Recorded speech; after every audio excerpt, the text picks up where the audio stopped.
두마음 토론 수업 사례와 과정 중심 평가. 수업 설계를 하다 보면 수많은 자료와 고민 속에서 선택과 집중을 하게 됩니다. 교사에게 존재하는 두 마음. 이 자료를 버릴까 말까? 이 고민의 방향이 의미가 있는가 없는가? 자신의 논지를 정하고 상대방의 의견을 들으면서 서로의 차이를 줄이는 두 마음 토론 수업에서 학생들은 갈등되는 두 마음 속에서 보다 나은 선택을 하게 되고 사고의 폭을 넓히게 됩니다. 다음 제시되는 두 마음 토론 수업 사례를 통해 수업이 어떻게 이루어지고 그 수업의 과정 속에 평가가 어떻게 구현되는지 살펴볼까요? 토론에 앞서 관련 성취 기준을 제시합니다. 국어 과정의 성취 기준 중 토론에서 타당한 근거를 들어 논박하는 것을 예를 들어 살펴보겠습니다. 다음으로 읽기 자료를 제시하는데요. 교사가 제시하는 읽기 자료는 학생들의 읽기 자료와는 차별화되어야 하며 토론 주제에 대한 개괄적인 이해를 돕기 위한 자료이어야 합니다. 이번 학습의 토론 주제는 학생들은 어떤 식으로 수업하고 싶은지, 수능 중심의 대입 제도에서 서열화된 평가에 대한 부작용을 해소하는 방법, 역량 중심의 학습과 평가를 위해서 반드시 바꿔야 할 제도는 무엇인지, 학생들은 어떤 식으로 평가받고 싶은지 등 수업과 평가에 대한 토론의 장의 필요성을 그 선택의 이유로 제시하였습니다. 화면에 보이는 토론 주제는 되돌아보기 페이지에서 다운로드 받을 수 있습니다.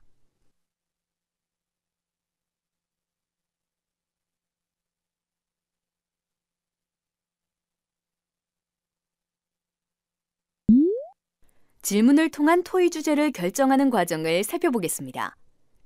학생들은 읽기 자료를 통하여 스스로 궁금해하는 많은 질문을 하게 되고 이 과정을 통해 두마음 토론의 주제가 정해집니다. 다음에 학생들의 질문의 예를 살펴볼까요?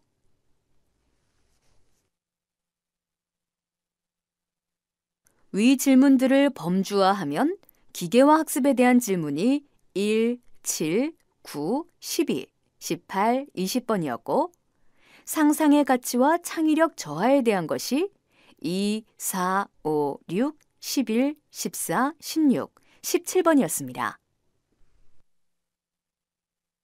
학생들과 이 두 가지 범주에 대한 의논을 더한 결과 이 둘 사이의 기본적인 원인에 대한 문제를 발견하였습니다. 즉, 기계적 학습을 조장하고 상상의 가치와 창의력을 저해하여 표준화된 평가가 가능하도록 근본적인 원인을 제공하는 것이 교과서라는 결론에 이르게 되었습니다. 왜냐하면 교과서에 따른 진도 나가기 수업과 범위가 결정된 시험 상황에서 듣고 외우고 시험 보고 잊어버리는 기계화된 학습이 이루어지고 이 시험 제도에서는 상상이나 창의력은 끼어들 틈이 없으며 따라서 표준화된 평가 체제가 극도로 발달할 수밖에 없기 때문이다. 그래서 교과서는 필요하다라는 주제로 토론을 하는 것으로 결정하였습니다. 결정된 주제에 따라 다음의 활동지에 의해 자신의 의사를 1차적으로 결정합니다. 이때 주장의 근거는 개조식으로 기술되며 이 과정은 두마음 토론의 기초가 되므로 시간을 충분히 주어 자신의 논지를 근거 있게 결정할 수 있도록 지도합니다. 활동지 활동이 끝난 다음 학생들은 모두 활동지를 가지고 일어서 교실 뒤로 이동합니다. 교사는 매우 그렇다, 그렇다, 보통이다, 아니다, 매우 아니다로 나누어 그룹을 만듭니다. 보통 모둠 활동에서는 미리 역할이 정해지고 활동을 하는 것이 대부분이지만 두마음 토론에서는 활동지를 통해 자신의 의사를 결정한 다음 역할이 결정되기 때문에 의미 있는 역할 결정이라 할 수 있고 이것이 다른 토론 수업과는 차별되는 점이라고 할 수 있습니다. 주제에 대해 매우 그렇다의 의사를 결정한 학생들이 1차적으로 모둠의 찬성 자리에 앉게 됩니다. 매우 그렇다로 모둠의 자리가 전부 채워지지 않으면 그렇다로 의사를 표시한 학생들로 찬성의 자리를 채웁니다.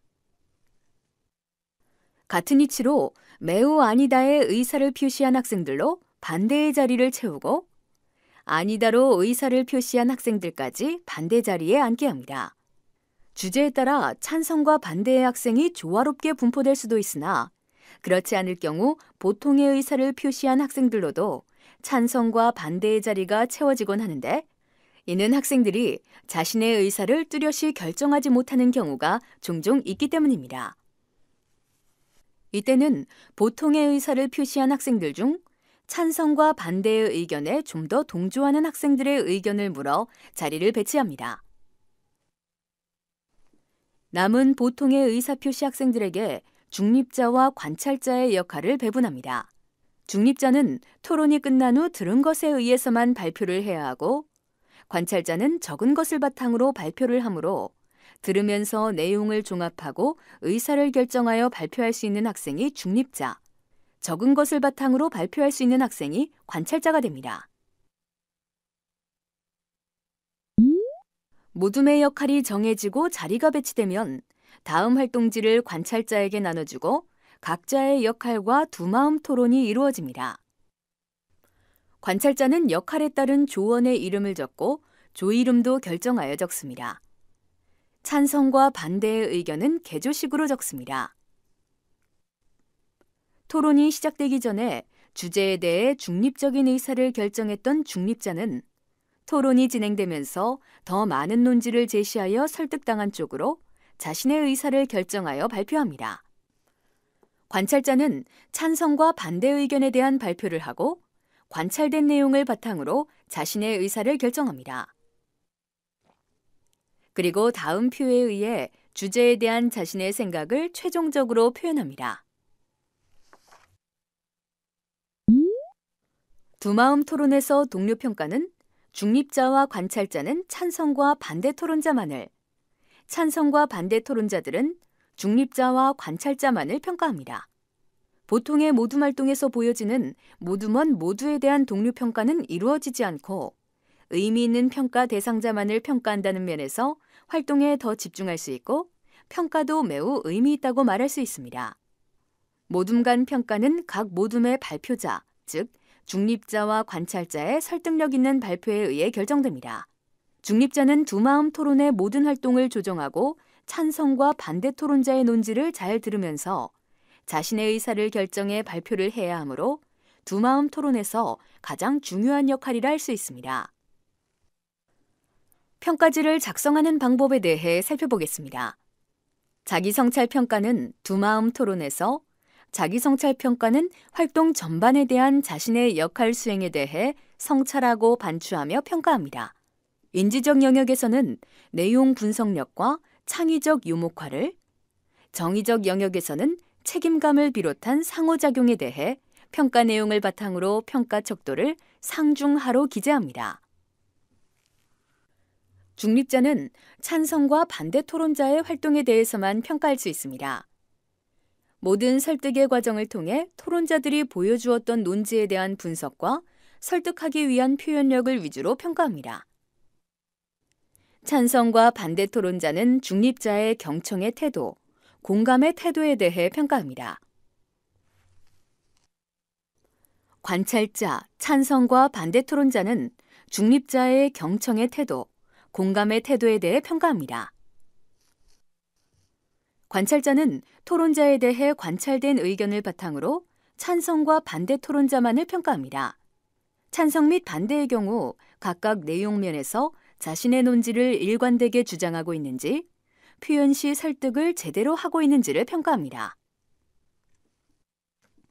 마지막으로 중립자와 관찰자의 발표에 따라 모둠 간 평가를 하는데요. 토론의 과정을 잘 듣고 일관된 논리로 발표하고 자신들의 의사를 결정하였는지에 따라 평가합니다. 인지적 영역에서 찬반의 논리가 적절한지, 내용에 대한 발표가 이해되는지, 정의적 영역에서는 모둠의 의견에 공감이 되는지를 각 모둠별로 평가합니다.